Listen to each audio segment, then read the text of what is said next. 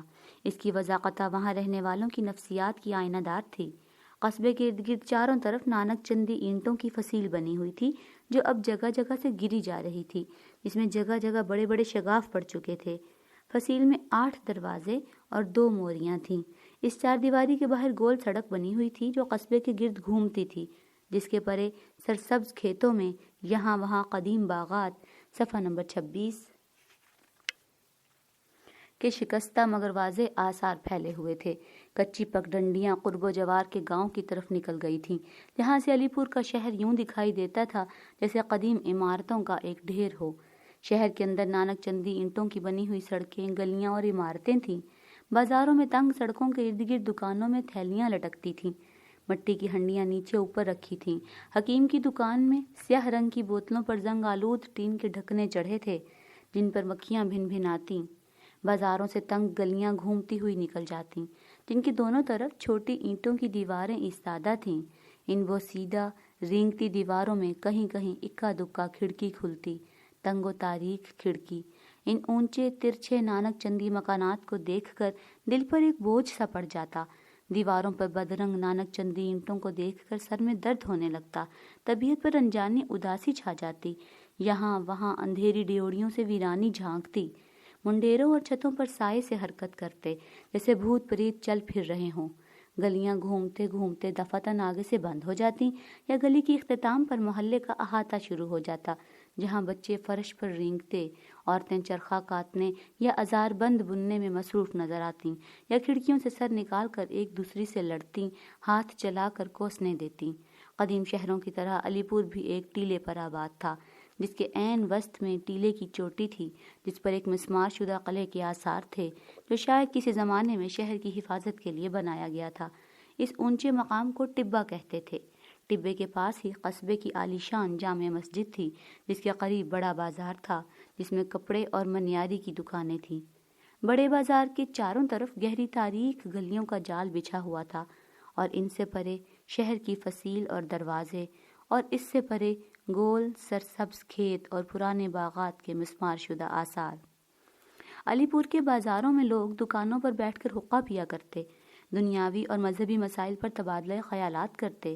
کوئی اس اہم بات پر روشنی ڈالتا کہ شیخ عظمت بیگ کے گھر اولاد کیوں نہیں ہوتی، کوئی یہ نقطہ سمجھاتا کہ آصف علی کی بیگم دراصل کس خاندان سے ہے، ایک اس امر کی وضاحت کرتا کہ نور حجام کے پاس وہ کون سا بے نظیر نسخہ ہے جو تنکوں کے حساب سے استعمال کیا جاتا ہے، ایک یہ راز فاش کرتا کہ بابو سمی کے لڑکے اعظم بیگ کی صفحہ نمبر 27 بیوی کی آنکھیں اتنی متکلم کیوں ہیں۔ نتھو تمباکو فروش کی دکان پر چوپٹ کا کھیل چلتا، بولے حکیم کی دکان پر شریعت سے متعلقہ مسائل پر گرما گرم بحث ہوتی، معراج لنگڑے کی دکان پر ترپ کی بازی کھیلی جاتی، اور چاند حلوائی کے تخت پوش پر آنے والے سیاسی دور کا تذکرہ رہتا۔ ہر دکان پر ایک نہ ایک خصوصی قسم کا مجمع لگا رہتا۔ یہ لوگ ہر آنے جانے والے کو غور سے دیکھتے، کہاں سے آیا ہے، کہاں جا رہا ہے، کیوں آیا ہے، کس لیے جا رہا ہے، اور اس کے گزر جانے کے بعد دیر تک ان تفاصیل پر اپنی رائے کا اظہار کرتے رہتے۔ اجنبی کی آمد پر پہلے تو ان کی نگاہیں اس پر مرکوز ہو جاتیں اور اس کا احاطہ کر لیتیں، پھر اس کا تعاقب کرتیں۔ ایک گروہ کی نگاہوں کی زد سے نکلنے کے بعد وہ دوسرے گروہ کی نگاہوں پر چڑھ جاتا، اس کے خد و خال، لباس، انداز، چال، گفتگو اور سرسری حرکات کا مفصل جائزہ لیا جاتا، پھر ان جملہ تفصیلات پر اظہار خیال کیا جاتا، اور پھر تنقید و تبصرے کے بعد اس کی شخصیت اور طور اتوار پر آخری فیصلہ سنا دیا جاتا، جس کے خلاف اپیل کرنے کی گنجائش نہ ہوتی اور جس کو بدلنے کا سوال پیدا ہی نہ ہوتا تھا۔ آصفی محلہ علی پور کے جنوب مغرب میں ہاتھی دروازے کے قریب بڑی ڈیوڑی کے عقب میں آصفی محلہ تھا، جس میں ایلی کے عزیز و اقربا رہتے تھے۔ بڑی ڈیوڑی کے پٹ زنگ آلود ہو چکے تھے اور چولیں بیکار۔ ڈیوڑی کی پیشانی پر دھندلے حروف میں کچھ لکھا ہوا تھا۔ اندر ڈیوڑی کے پہلو میں آصفیہ مسجد تھی، جس کے قریب شاہ ولی کا مزار تھا۔ مزار سے آگے آصفی محلہ تھا۔ چاروں طرف 4 منزلہ مکانات ایستادہ تھے، جن کے درمیان ایک وسیع احاطہ تھا جس میں کمیٹی کی ایک خمیدہ لالٹین لگی ہوئی تھی۔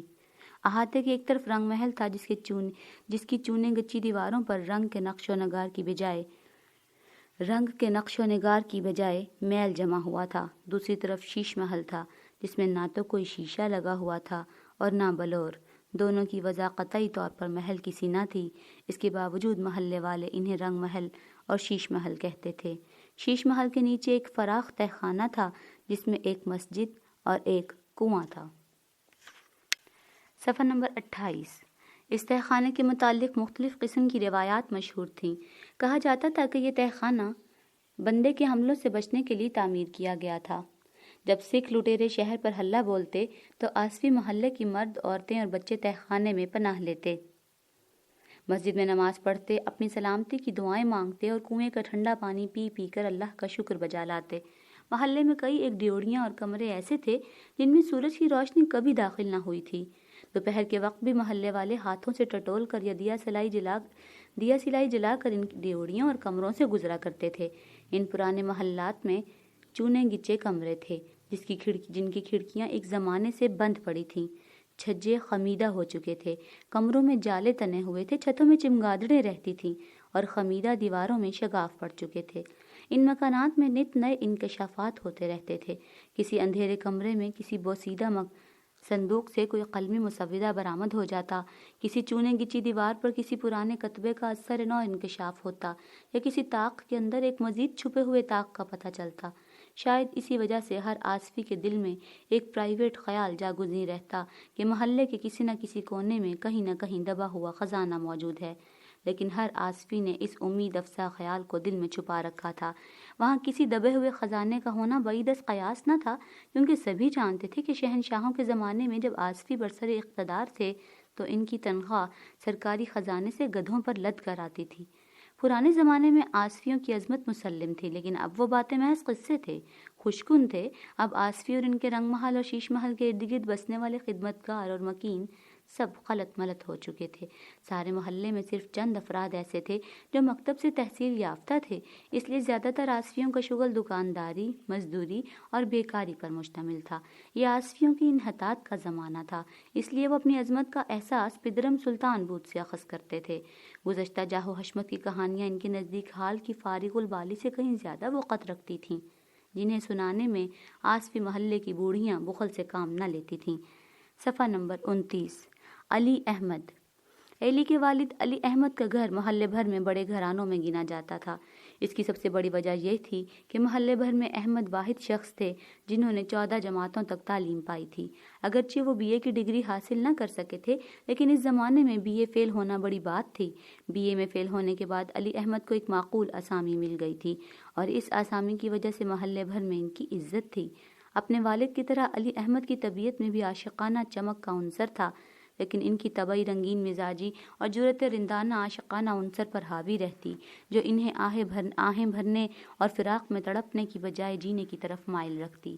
دراصل علی احمد کو افراد کی بجائے زندگی سے عشق تھا۔ علی احمد کا قد درمیانہ تھا، بدن شریرہ، رنگ سانولا، ان کی پیشانی فراخ تھی۔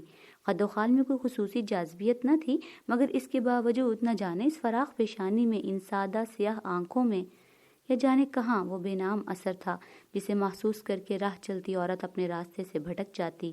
اس کے پاؤں آپ ہی آپ ٹھمکنے لگتے، پلو سر سے سرک کر شانوں پر جا گرتا، پھر برقعے کے پٹ کھلتے اور درز سے ایک بڑی سی چمکیلی آنکھ طلوع ہو جاتی۔ علی احمد کی چال میں ایک خصوصی جاذبیت تھی۔ ان کے شانے کبھی خم سے آشنا نہ ہوئے تھے، ان کی چھاتی تنی رہتی، نگاہیں ہمیشہ اوپر کو اٹھی رہتی۔ وہ دیکھ کر راہ چلنے کے عادی نہ تھے، بلکہ انہیں راہ چلتے ہوئے دیکھنے میں دلچسپی تھی۔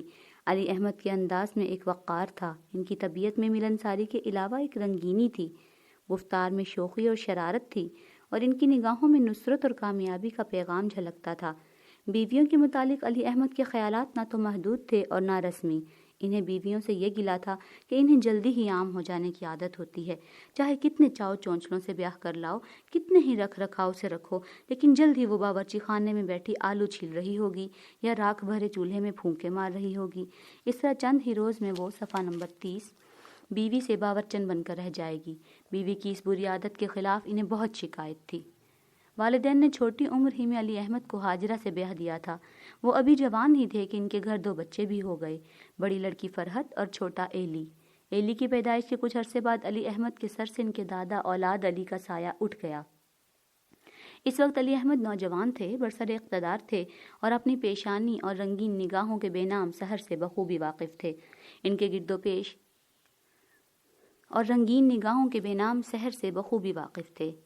و پیش ایک حسین و دلکش دنیا پھیلی ہوئی تھی اور دل میں تسخیر کا بے پناہ جذبہ موجیں مار رہا تھا۔ علی احمد کو ہاجرہ سے چنداں دلچسپی نہ تھی۔ اس کی کئی ایک وجوہات تھیں۔ اول تو ہاجرہ کے نام میں اتنی تقدیس تھی، ایسے مقدس نام کی لڑکی سے کوئی شوخ یا رنگین قسم کی حرکت کرنا ممکن ہی نہیں تھا۔ دوسرے اعمال کے لحاظ سے بھی وہ ہاجرہ ہی تھی، اس لیے ہاجرہ کا نام ہی علی احمد کے رنگین مزاج پر بار تھا۔ جسمانی طور پر بھی وہ چنداں قابل قبول نہ تھی، قد چھوٹا، بناوٹ میں نزاکت کا عنصر قطعی طور پر مفقود۔ ہاجرہ ان بیویوں میں سے تھی جو خاوند کی آمد پر تسلیم و رضا کی شدت سے بے جان ہو کر رہ جاتی ہیں۔ اس کے برعکس علی احمد کو عمل تسخیر سے عشق تھا، اور تسخیر جبھی ممکن ہے جب سرکشی کا عنصر غالب دکھائی دے، چاہے وہ فریب نظر ہی کیوں نہ ہو۔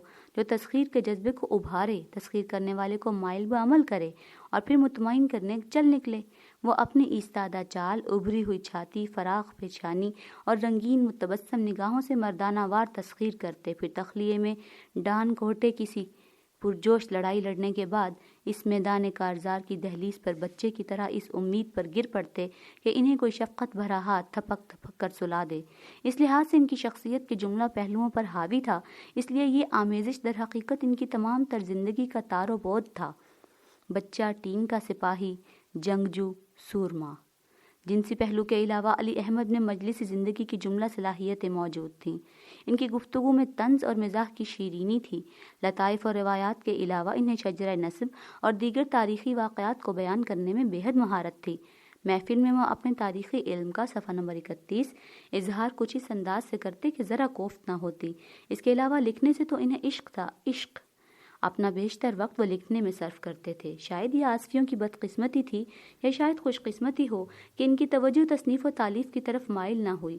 نتیجہ یہ ہوا کہ علی احمد کی یہ قابلیت گھر کا حساب اور پیدائش و موت کی تاریخوں کے نوٹ کرنے پر محدود ہو کر رہ گئی، لیکن نظر انصاف سے دیکھا جائے تو یہ کام بھی ایک بہت بڑی مصروفیت تھا۔ علی احمد کے ڈیسک پر بڑے بڑے ضخیم رجسٹر پڑے رہتے تھے، جن کے ساتھ المونیم کی تھالی میں ایک دوات اور 2 موٹی نبوں کے قلم رکھے رہتے۔ اپنی مخصوص میلی اور پھٹی ہوئی دھوتی پہن کر، قمیض اتار کر، کمبل یا چٹائی پر اکڑوں بیٹھ کر وہ فرصت کے اوقات میں ان بھاری بھرکم رجسٹروں میں مختلف نوعیت کے اندراج کرنے میں شدت سے مصروف رہا کرتے تھے۔ علی احمد کے کردار میں روپے پیسے کی احتیاط کا پہلو بے حد اہم تھا۔ وہ پیسوں کو احتیاط سے رکھتے تھے اور ہر قسم کے خرچ کو فضول خرچ کے مترادف سمجھتے تھے، حتیٰ کہ عورت پر بھی روپیہ خرچ کرنے کے قائل نہ تھے۔ ان کا خیال تھا کہ عورت کو تسخیر کرنے کے لیے سب سے ضروری چیز وعدے ہیں، روپے کا تصرف نہیں۔ ان کا ایمان تھا کہ عورت کی خوشی حقیقت سے تعلق نہیں رکھتی، بلکہ محض تخیل سے وابستہ ہے، اور اسے روپے پیسے جیسی مادی چیز سے کوئی تعلق نہیں۔ نوجوانی ہی میں علی احمد عظیم الشان کامیابیوں سے ہمکنار ہو چکے تھے۔ ابتدائی دور میں چاننا کے التفات نے ان میں خود اعتمادی کی بنا ڈالی تھی، پھر صفیہ کی ڈرامائی شکست نے تو انہیں ہیرو بنا دیا تھا۔ صفیہ شام کوٹ کی ایک مٹیار تھی۔ اس کو سرخ و سفید چہرے پر عجب وقار تھا۔ اس کا لامبا قد، کشادہ پیشانی اور ایستادہ چال دیکھ کر محسوس ہوتا تھا جیسے قدرت نے شام کوٹ میں ایک کلوپترا پیدا کر دی ہو۔ صفیہ کو دیکھ کر علاقے کا پولیس انسپکٹر شہاب الدین اپنے اوسان کھو بیٹھا تھا، لیکن پولیس کا افسر اعلیٰ ہونے کے باوجود وہ شام کوٹ کی اس مٹیار حسینہ کو اپنی جانب متوجہ نہ کر سکا، جس کا نتیجہ یہ ہوا کہ شہاب الدین کے دل میں صفیہ کی آرزو نے صفحہ نمبر 32 عشق کا رنگ اختیار کر لیا، اور عالم مجبوری میں وہ صفیہ کو اغوا کرنے پر مجبور ہو گیا۔ چونکہ شہاب الدین کے ذرائع وسیع تھے، اس لیے وہ صفیہ کو لے کر امرتسر پہنچ گیا اور اسے اپنے موروثی مکان کے دیوان خانے میں بٹھا کر خود والدین کی رضامندی حاصل کرنے کے لیے اندر گیا تاکہ صفیہ کے لیے اپنے مکان میں دائمی جگہ پیدا کر سکے۔ علی احمد اسی وقت اتفاق سے اپنے دوست شہاب الدین سے ملنے اس کے مکان پر جا پہنچے۔ صفیہ کو دیکھ کر وہ بھونچکے رہ گئے۔ صفیہ کی بے پرواہ اور بھرپور جوانی نے ان کی قوت تسخیر کو للکارا۔ نہ جانے اس مختصر سے وقفے میں شہاب الدین کے دیوان خانے میں ٹین کے سپاہی نے اس سرخ و سفید مٹیار کو کیا جوہر دکھائے کہ شہاب الدین کی آمد سے پہلے ہی صفیہ علی احمد کی ہو کر رہ گئی، اور ایک بچے کی طرح علی احمد کی انگلی پکڑے دیوان خانے سے باہر نکل آئی۔ آسفی محلے میں صفیہ کو چھپائے رکھنا مشکل کام نہ تھا، اس لیے پولیس کی صفیہ کو ڈھونڈ نکالنے کی کوششیں اکارت گئیں اور صفیہ چپکے سے علی احمد کی بیوی بن گئی۔ صفیہ کے آنے پر محلے میں کافی ہلچل پیدا ہوئی، مگر بیچارے محلے والے معمولی احتجاج کرنے کے سوا اور کر ہی کیا کر سکتے تھے۔ ہاجرہ اس نئی آمد پر سٹ پٹائی، روئی پیٹی، لیکن ہاجرہ کی سنتا ہی کون تھا۔ اس کے علاوہ وہ خوب جانتی تھی کہ علی احمد کے گھر میں اس کی حیثیت نوکرانی سے زیادہ نہیں، چاہے صفیہ آتی یا نہ آتی، اس لیے جلد ہی وہ خاموش ہو گئی۔ علی احمد کی والدہ جانتی تھی کہ بیٹا اپنے باپ کی طرح جذباتی واقع ہوا ہے۔ خاوند کے جذبہ محبت کی وجہ سے اس نے عمر بھر رنڈاپے میں بسر کی تھی۔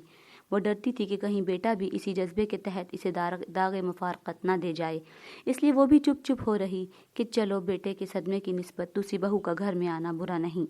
محلے والے بھی خاموش ہو رہے، کیونکہ صدائے احتجاج بلند کرنا تو آسان ہے، مگر اسے قائم رکھنا محنت طلب بات ہے۔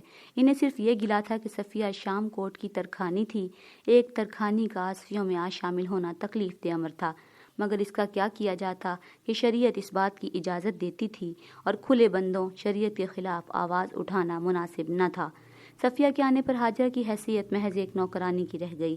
اس وقت ہاجرہ کی گود صفحہ نمبر 33 میں ایلی تھا۔ وہ ایک نحیف و نزار بچہ تھا، اکثر بیمار رہتا۔ ہاجرہ کے لیے یہ بھی بہت تھا کہ اس کے پاس فرحت اور ایلی تھے، جن کے سہارے پر وہ زندگی بسر کر سکتی، اس لیے اس کی تمام تر توجہ ایلی کے علاج معالجے کی طرف مبذول ہو گئی۔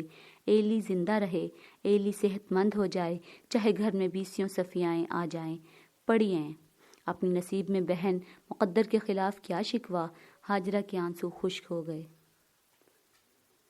اس کے بالوں اور دوپٹے سے عطر کی خوشبو آنے کی بجائے ہسپتال کی آیوڈین اور پنساری کے کیسٹر آئل کی بو آنے لگی۔ اس کے خیالات میں اپنے گھر کی بجائے ایلی کا گھر بس گیا۔ جب ایلی جوان ہوگا، جب ایلی کی بیوی آئے گی، جب اجڑا ہوا گھر پھر سے آباد ہوگا، جب لٹا ہوا سہاگ لوٹ آئے گا۔ ہاجرہ نے بستر پر پڑے ہوئے بیمار ایلی کی طرف دیکھا اور فرط محبت سے اس کے قریب تر ہو گئی۔ ننھی فرحت حیران کھوئی کھوئی نگاہوں سے ماں کی طرف دیکھنے لگی۔ ہاجرہ، فرحت اور ایلی، یہ ان کی دنیا تھی۔ ہاجرہ ایلی کی طرف دیکھتی رہتی، فرحت ہاجرہ کا سہارا ڈھونڈتی رہی۔ ہاجرہ ایلی کی طرف دیکھتی رہی، فرحت ہاجرہ کا سہارا ڈھونڈتی رہی، اور ایلی بے بس نگاہوں سے چھت کی طرف دیکھا کیا، اور ساتھ والے کمرے میں روغنی گجری اور ٹین کا سپاہی محبت کا میدان جنگ گرمانے میں مصروف رہے، اور علی احمد کی بوڑھی ماں جائے نماز پر یوں بیٹھی رہی جیسے کچھ نہ سن رہی ہو، کچھ نہ دیکھ رہی ہو۔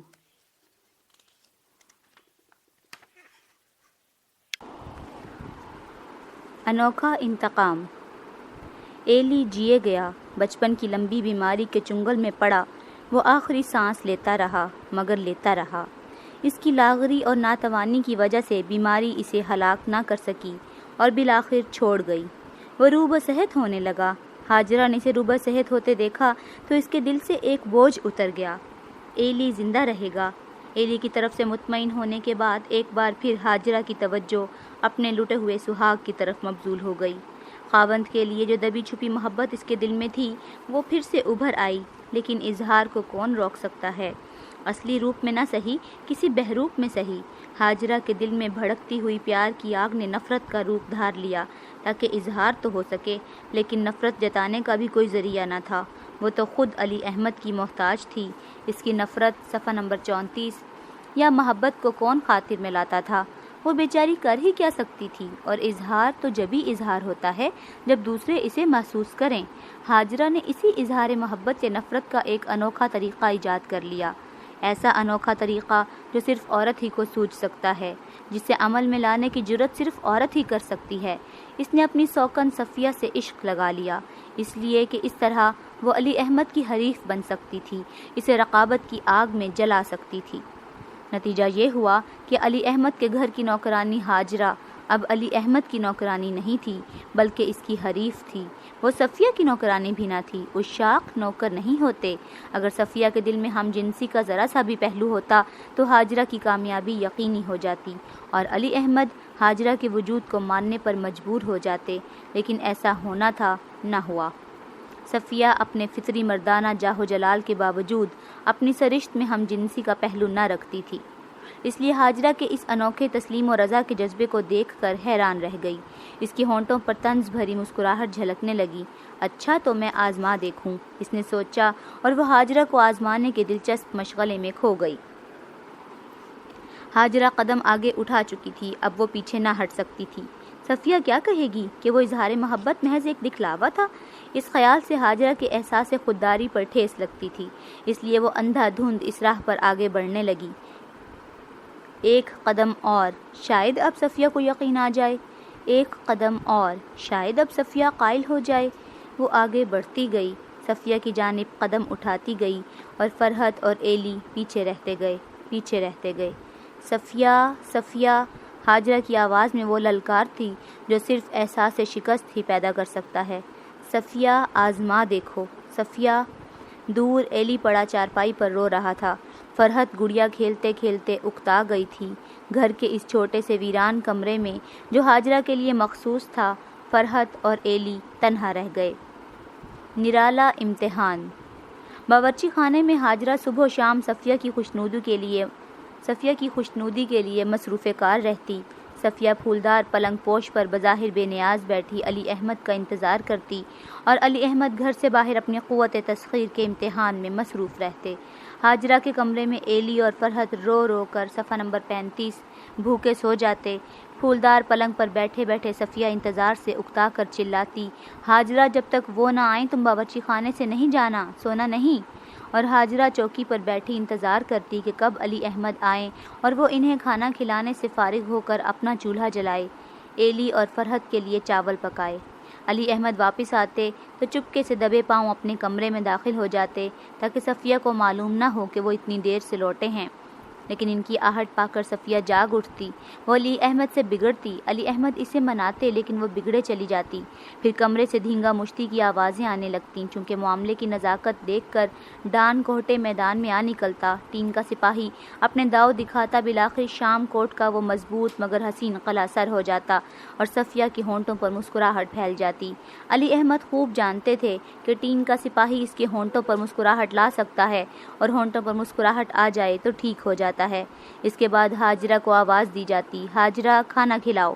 کھانا کھانے کے بعد ٹین کا سپاہی تازہ دم ہو کر پھر سے میدان کارزار میں شام کوٹ کے قلعے کو للکارتا، اور ہاجرہ چپکے سے اپنا چولہا جلا کر سوئے ہوئے بچوں کے لیے کھانے پینے کا سامان تیار کرنا شروع کر دیتی۔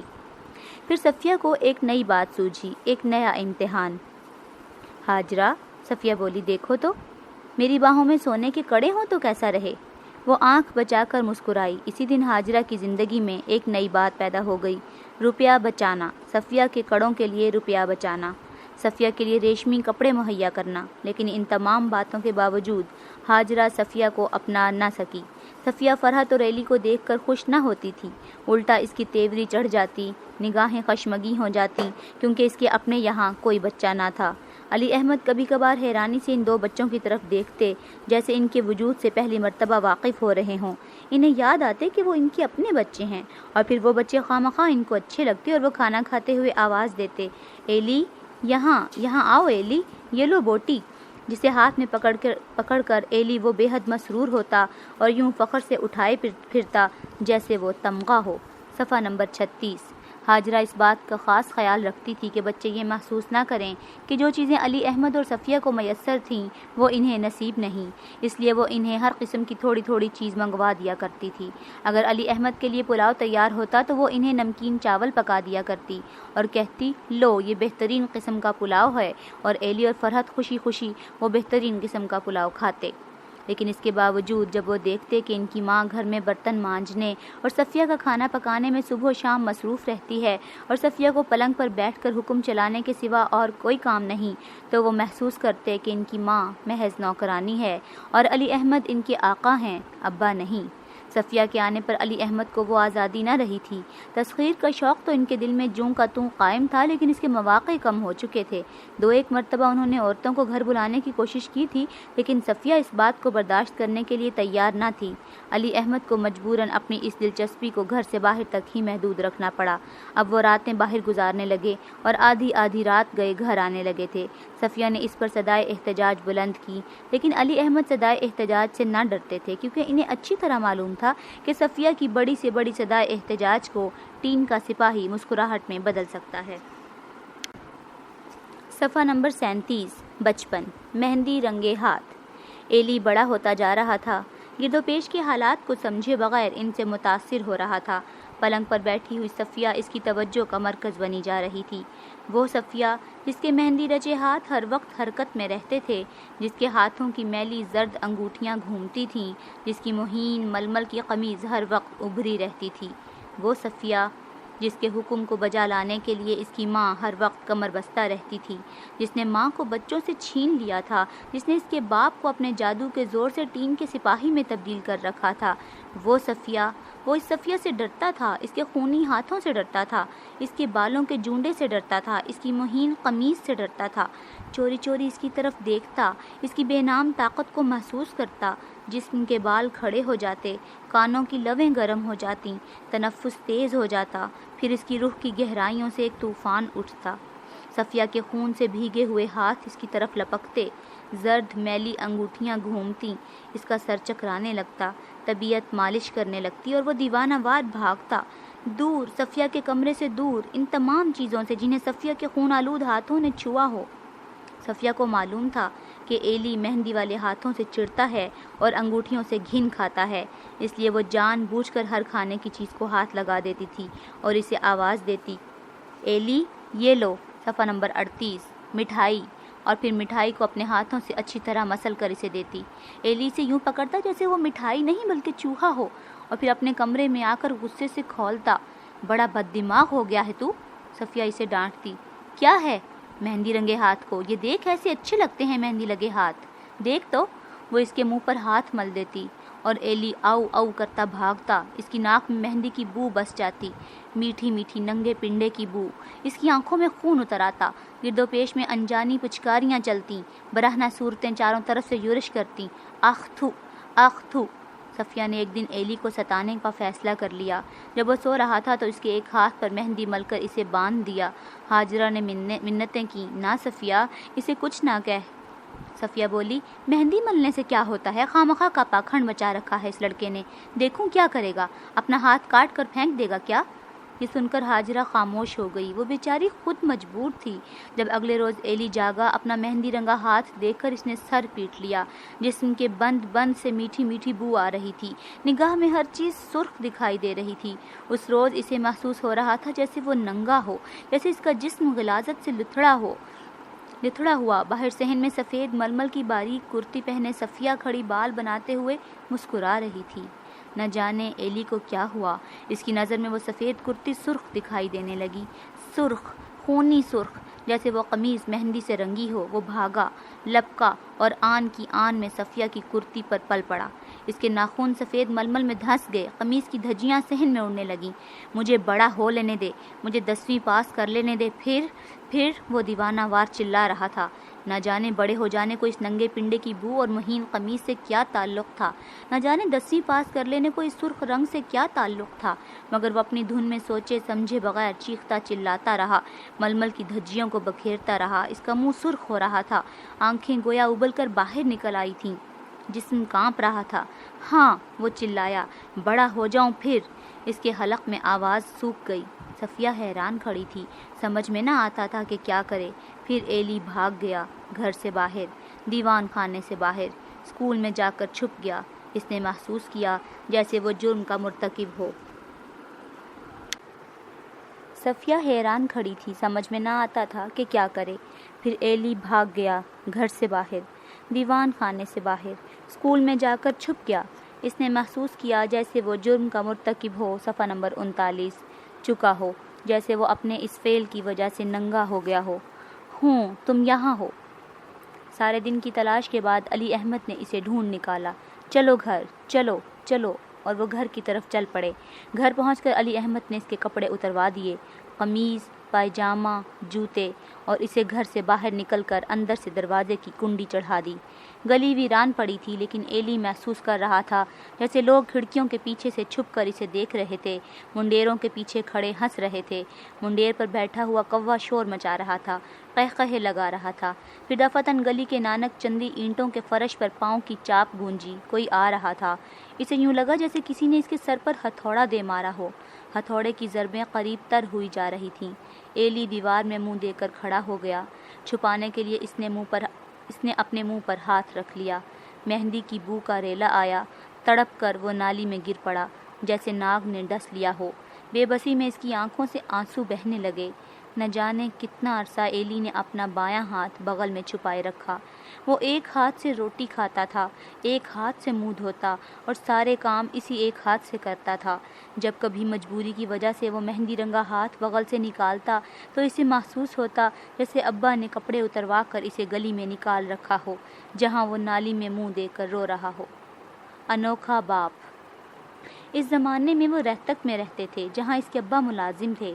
روہتک ایک چھوٹا سا شہر تھا۔ گلیاں ویران تھیں، دکانوں میں سرخ گوشت کے بڑے بڑے ٹکڑے لٹکے رہتے تھے اور مضبوط باہوں والے پست قد کسائی کلہاڑیوں سے ان ٹکڑوں کو کاٹنے میں مصروف رہتے۔ موٹی موٹی عورتیں یوں کچر کچر باتیں کرتیں جیسے چارہ کاٹنے کی مشینیں چل رہی ہوں۔ پھر علی احمد سیر کے لیے دلی گئے تو ایلی کو بھی ساتھ لے گئے۔ دلی کو دیکھ کر ایلی دنگ رہ گیا۔ اتنا بڑا شہر دیکھنے کا اسے پہلے کبھی اتفاق نہ ہوا تھا۔ بازاروں کی بھیڑ، دکانوں کی قطاریں، خوانچے والوں کا شور اور تانگوں اور گاڑیوں کا تسلسل دیکھ کر اس کے دل میں نئی بیداریوں نے کروٹ لی۔ دلی میں ماموں حشمت علی کا گھر جہاں وہ ٹھہرے تھے، بذات خود ایلی کے لیے اچنبے کی چیز تھی۔ وہاں کی ہر بات، صفحہ نمبر 40، نرالی تھی، ہر طریقہ انوکھا تھا۔ اس سے پہلے کسی کے گھر رہنے کا ایلی کو اتفاق نہ ہوا تھا، اس لیے اپنے گھر کے علاوہ وہ کسی گھریلو ماحول سے پورے طور پر واقف نہ تھا۔ حشمت علی ابا ہونے کے باوجود ہمیشہ سر جھکا کر چلتے تھے۔ دفتر سے واپسی پر علیحدہ کمرے میں ٹین کے سپاہی کا کھیل کی بجائے اپنے بچوں کے درمیان بیٹھ جاتے۔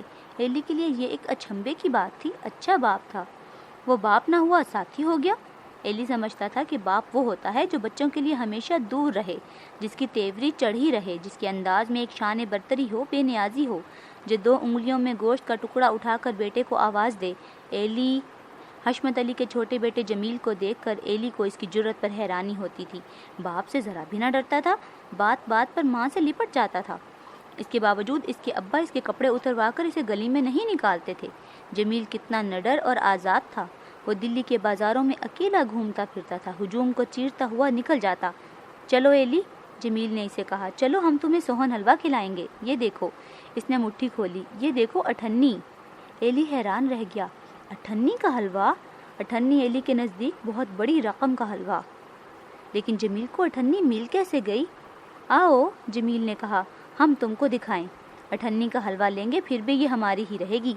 یہ کیسے ہو سکتا ہے کہ اٹھنی کا حلوہ خریدو، اٹھنی پھر بھی ہاتھ سے نہ جائے؟ ضرور جمیل مذاق کر رہا ہے۔ ایلی چپ چاپ جمیل کے ساتھ ہو لیا۔ سنو، اٹھنی بچانے کا طریقہ یہ ہے کہ ایسی دکان پر چلو جہاں بھیڑ لگی ہو۔ ہاں، بھیڑ میں سودا خوب رہتا ہے۔ جمیل اسے سمجھانے کی کوشش کر رہا تھا اور ایلی حیران ہو رہا تھا۔ ایسی باتیں اسے کبھی نہ سوجی تھیں۔ جمیل سے مل کر اسے کئی ایک باتوں کا پتہ چلا، عجیب و غریب باتوں کا۔ مثلاً یہ کہ اس کے بڑے بھائی صفدر کو تھیٹر کی ایک پارسی لڑکی سے عشق تھا۔ پارسی لڑکی؟ ایلی کا جی چاہتا تھا کہ وہ تھیٹر میں جا کر دیکھے کہ پارسی لڑکی کیسی ہوتی ہے اور اس سے عشق کیسے لگتا ہے، لیکن جلد ہی وہ ہمایوں کے مقبرے اور قطب صاحب کی لاٹ پر جا پہنچے اور وہ ان عالیشان عمارتوں میں کھو گیا۔ پھر روہتک میں واپس آنے کے بعد اسے پارسی لڑکی کا خیال آیا اور وہ چوری چوری خواہش کرنے لگا کہ کبھی وہ بھی پارسی لڑکی کو دیکھے۔ لیکن روہتک میں تو ہر طرف پوربی عورتیں تھیں جو پتھر کوٹنے، صفحہ نمبر 41 میں لگی رہتی تھیں، اور یا موٹی عورتیں جو کچر کچر باتیں کرتی رہتی۔ اجمل کے بال۔ پھر روہتک میں اس کا پھوپھیزاد بھائی اجمل آ گیا۔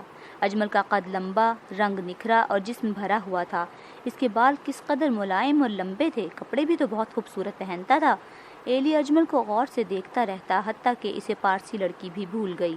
اس کا دل چاہتا تھا کہ وہ بھی اجمل کی طرح اونچا لمبا ہو جائے، اس کا جسم بھی اسی طرح نکھر جائے اور بال اجمل کے بال تو ایلی کی نظر میں بے حد خوبصورت تھے اور وہ اجمل کو چلتے پھرتے اٹھتے بیٹھتے غور سے دیکھتا اور اجمل سا بننے کی کوشش کرتا۔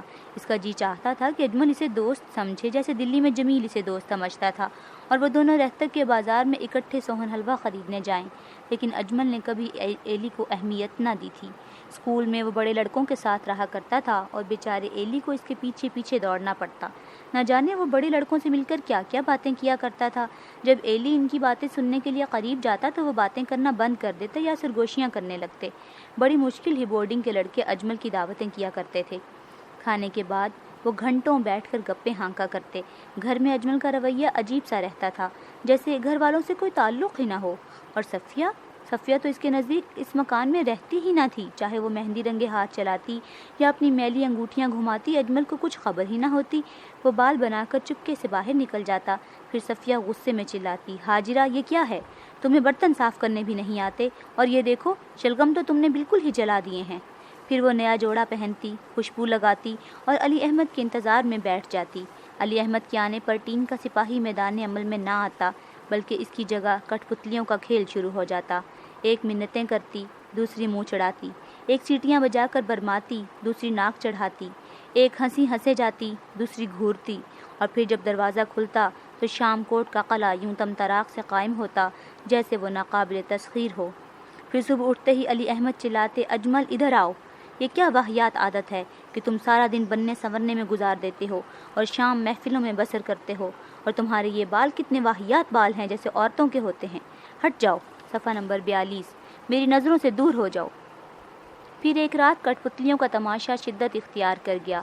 شام کوٹ کے قلعے سے طبلِ جنگ بجنے لگا اور ٹین کے سپاہی نے گھبرا کر ہتھیار ڈال دیے اور بند کمرے پر موت کی سی خاموشی طاری ہو گئی۔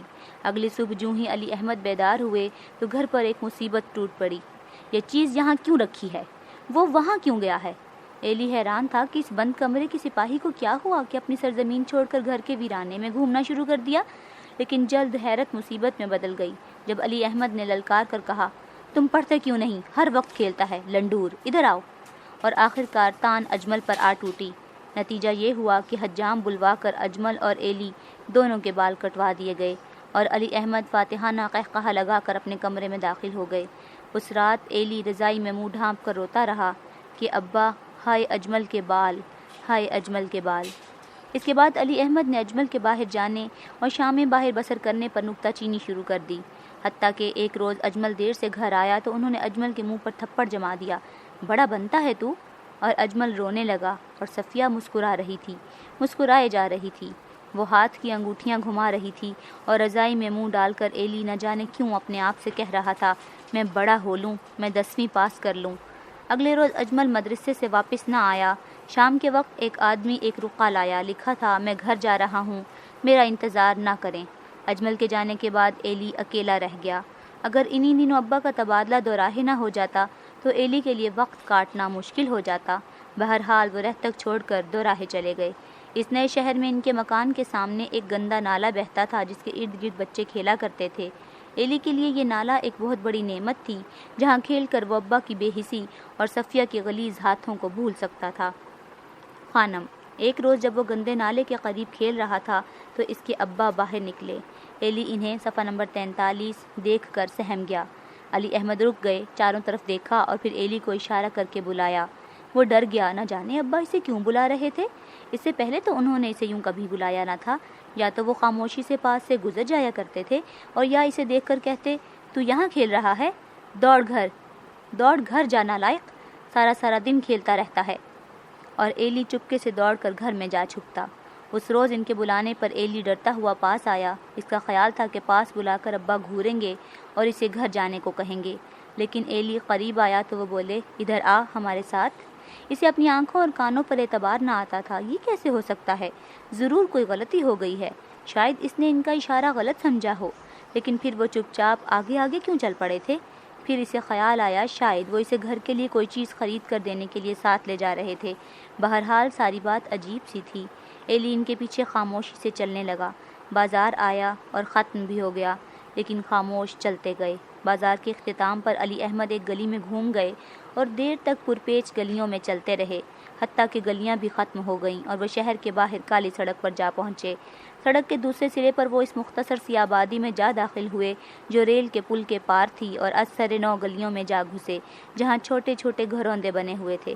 بالآخر وہ ایک دروازے پر رکے جہاں علی احمد نے دروازے پر دستک دی۔ کچھ دیر کے بعد دروازے کی درز میں ایک موٹی سی اتنی بڑی کالی آنکھ دکھائی دی۔ خانم، علی احمد نے آہستہ سے کہا۔ اندر سے گویا چاندی کی گھنٹیاں بجنے کی آواز سنائی دی۔ دروازہ کھلا اور ایک سرخ و سفید چہرہ طلوع ہو کر چاروں طرف چھا گیا۔ خانم کو دیکھ کر ایلی کا منہ کھلے کا کھلا رہ گیا۔ چوڑے گورے چٹے چہرے پر 2 موٹی موٹی کالی آنکھیں مسکا رہی تھیں۔ آؤ بیٹھو، اس نے چارپائی کھینچ کر کہا۔ بیٹھ جاؤ۔ علی احمد نے ایلی کو حکم دیا اور وہ خود بے تکلف چارپائی پر لیٹ گئے۔ حقہ بھرنا ذرا خانم، علی احمد نے یوں کہا جیسے وہ ان کا اپنا گھر ہو۔ خانم نے جلدی سے چلم میں 2 کوئلے ڈالے اور پھر علی احمد کے پاس بیٹھ کر ان سے بے تکلف باتیں کرنے لگی۔ جلد ہی وہ دونوں ایلی کے وجود سے بے خبر ہو کر ایک دوسرے میں کھو گئے۔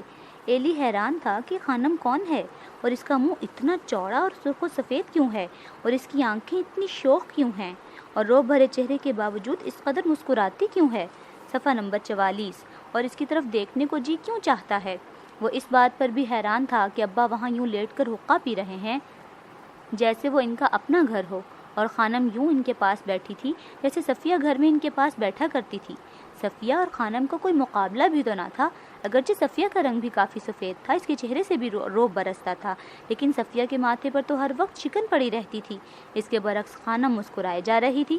وہ ایلی کو دیکھ کر ویسے ہی مسکراتی تھی جیسے علی احمد کو دیکھ کر، جیسے ان دونوں میں کوئی فرق ہی نہ ہو۔ صفیہ تو صرف علی احمد کی طرف دیکھ کر مسکرایا کرتی تھی۔ سب سے بڑی بات یہ تھی کہ خانم کے ہاتھ مہندی رنگے نہ تھے۔ کتنے صاف ستھرے ہاتھ تھے اور انگلیوں میں انگوٹھیاں بھی تو نہ تھیں۔ وہ باتیں کرنے میں مشغول تھے کہ اندر کوئی بچہ رونے لگا۔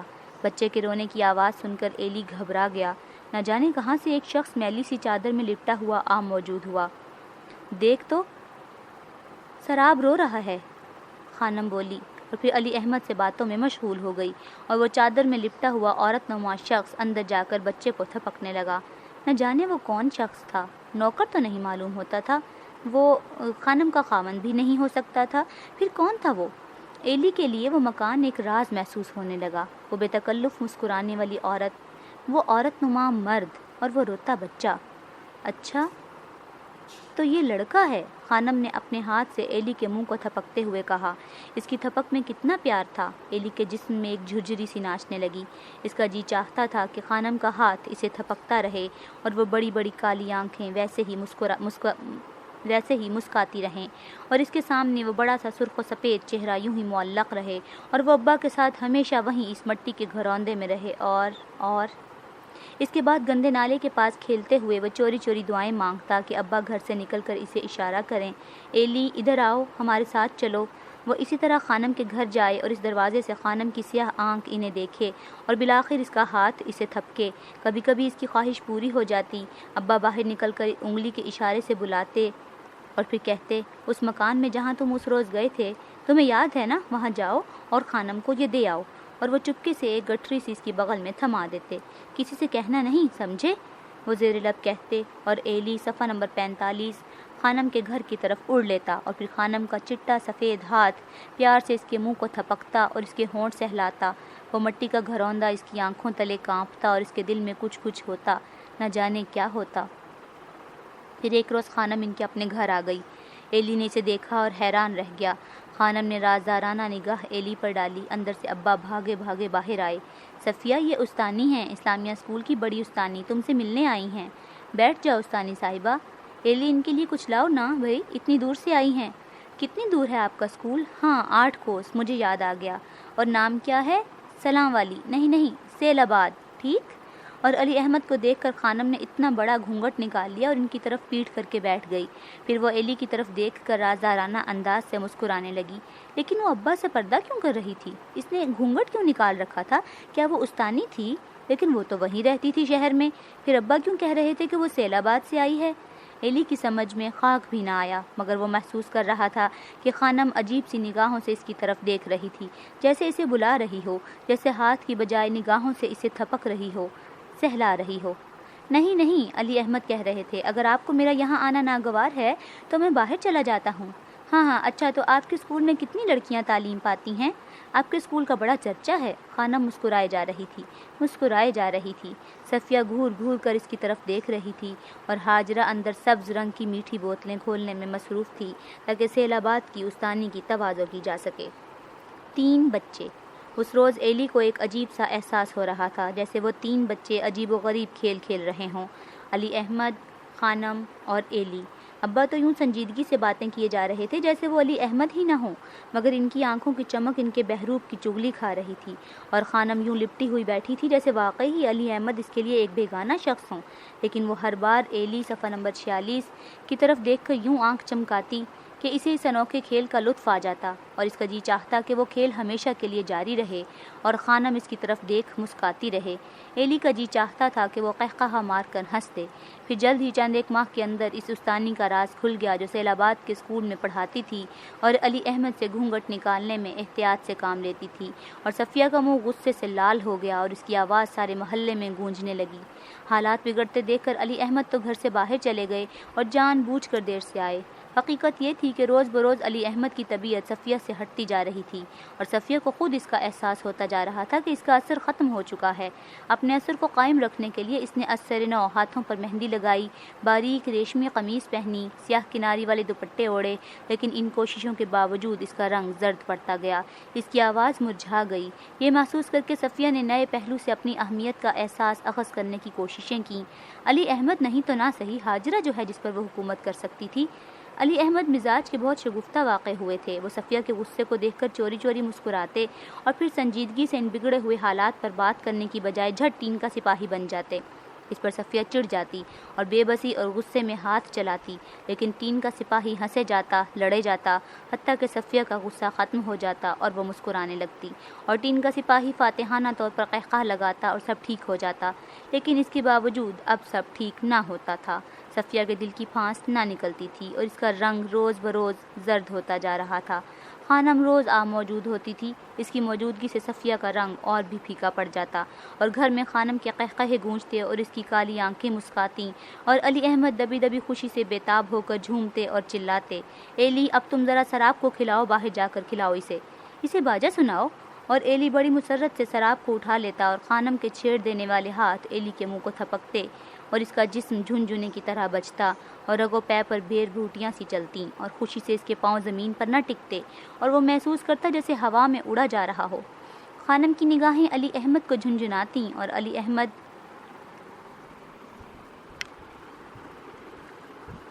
احمد فرتے سے یا نہ جانے کیوں صحن میں ادھر ادھر گھومنے لگتے اور صفیہ بیزار ہو کر پلنگ پر جا بیٹھتی اور منہ دیوار صفحہ نمبر 47 کی طرف موڑ لیتی۔ خانم کے آنے سے صفیہ ایلی سے اور بھی چڑھنے لگی۔ ہوں تو ابا کے پیغام لے کر جاتا ہے، شرم نہیں آتی؟ اور شرم آنے کی بجائے ایلی کی ایڑیاں اونچی ہو جاتیں اور اس کی چھاتی تن جاتی اور وہ ابا سے گہرے تعلقات رکھنے کے خیال سے فخر محسوس کرتا۔ اب تقریباً ہر روز کھانا کھاتے ہوئے اسے آواز دیتے ایلی، اور پھر 2 انگلیوں میں لٹکتا ہوا گوشت کا ٹکڑا اس کے ہاتھ میں تھما دیتے۔ اب وہ اسے مرے ہوئے چوہے کی طرح نہ پکڑتا تھا، بلکہ یوں لٹکائے چلا جاتا جیسے وہ کوئی تمغہ ہو، اور پھر روٹی پر رکھ کر اسے یوں کھاتا کہ فرحت دیکھ لے تو جل کر راکھ ہو جائے۔ صفیہ اب عام طور پر چپ چاپ اکیلی پڑی رہتی اور تنہائی میں کھانستی رہتی تھی۔ ادھر علی احمد کے کمرے میں خانم کے قہقہے گونجتے، سراب کو بہلانے کے لیے ایلی گراموفون پر پرانے ریکارڈ لگاتا اور خانم کی سریلی آواز کے ساتھ ساتھ موسیقی کا ساز چھڑ جاتا۔ ادھر باورچی خانے میں ہاجرہ خانم کے لیے چائے بنانے میں مصروف رہتی۔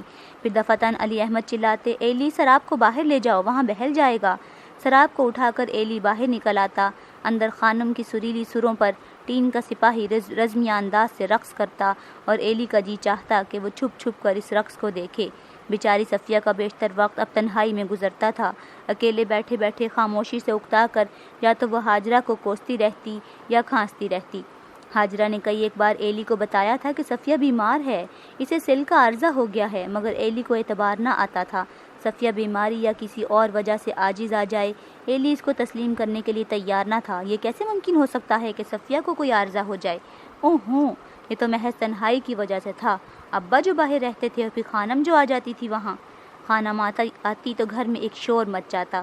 خانم کتنا شور مچاتی تھی، اس کا ایلی کو مسکا کر دیکھنا، نگاہ سے ایلی کا منہ سہلانا اور اس کے منہ کو جھنجھنے کی طرح بجانا۔ اب ایلی کو معلوم ہو چکا تھا کہ خانم استانینہ تھی۔ یہ جان کر اسے بہت دکھ ہوا تھا۔ اگر وہ استانی ہوتی تو خوب رہتا۔ وہ دل ہی دل میں سوچتا تھا، نہ جانے استانی کیسی ہوتی ہوگی، وہ تو فرفر انگریزی بولتی ہوگی اور پھر اونچی ایڑی کی جوتی پہن کر ٹپ ٹپ چلتی ہوگی، بالکل جیسے بازاروں میں میمیں چلتی ہیں۔